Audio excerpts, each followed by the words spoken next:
শেখ হাসিনা। আরেকটি মামলার প্রধান আসামি ছিলেন সজীব ওয়াজেদ জয়। আরেকটি মামলার প্রধান আসামি ছিলেন শায়মা ওয়াজেদ পুতুল। এই তিনটি মামলায় মাননীয় বিশেষ জজ ৫ আদালত বিভিন্ন মেয়াদে বিভিন্ন আসামিদেরকে সাজা প্রদান করেছেন। আমি এই তিনটি মামলার যারা কমন আসামি আছে একত্রে সবার আসামি সাজার বিষয়গুলো আপনাদেরকে জানাচ্ছি। যে মামলায় শেখ হাসিনা প্রধান আসামি এবং উনি এই তিনটি মামলাই আসামি হিসাবে আছেন। ওনার সাজা হচ্ছে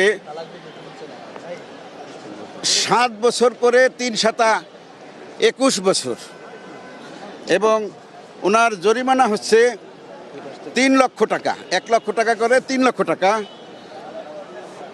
অনাদায়ে ১৮ মাস বিনাশ্রম কারাদণ্ড ৬ করে।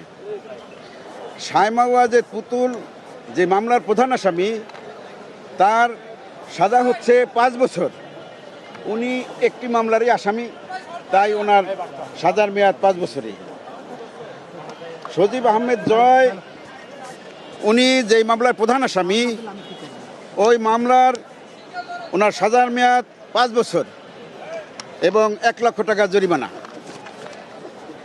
এইভাবে সকল এখানে ২১ জন আসামি, তিনটি মামলায় ২১ জন আসামির বিভিন্ন মেয়াদে সাজা হয়েছে।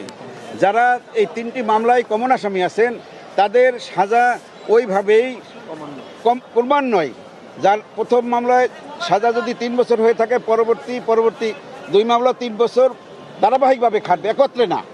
আদালত তার রায়ের মধ্যে সংক্ষিপ্ত একটি পর্যবেক্ষণ প্রদান করেছেন। সেই পর্যবেক্ষণে উনি উল্লেখ করেছেন যে একজন দেশের প্রধানমন্ত্রী যে তথ্য গোপন করতে পারে, মিথ্যা হলফনামা দিতে পারে, এটা তার কাছে বিশ্বাসযোগ্য হয় নাই। সে অবাক হয়ে গেছে যে একটা দেশের প্রধানমন্ত্রী কিভাবে, ৪ বারের প্রধানমন্ত্রী, উনি কিভাবে মিথ্যা হলফনামা এবং তথ্য গোপন করে জনগণের সম্পদ উনি মিথ্যাভাবে নিয়েছেন।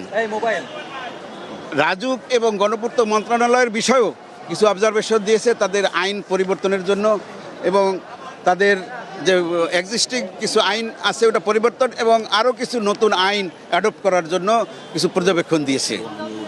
কেউ আইনের ঊর্ধ্বে নয় এবং রাজুকের যে প্লট বরাদ্দের বিষয় যে বিধিবিধান তা সাপেক্ষে উন্মুক্ত পদ্ধতিতে ডিজিটাল পদ্ধতির মাধ্যমে এবং সরাসরি প্রকাশ্য মিডিয়ায় আনয়ন করে প্লট বরাদ্দের জন্য এই লটারি সিস্টেমটা করার জন্য একটা পর্যবেক্ষণ দিয়েছেন।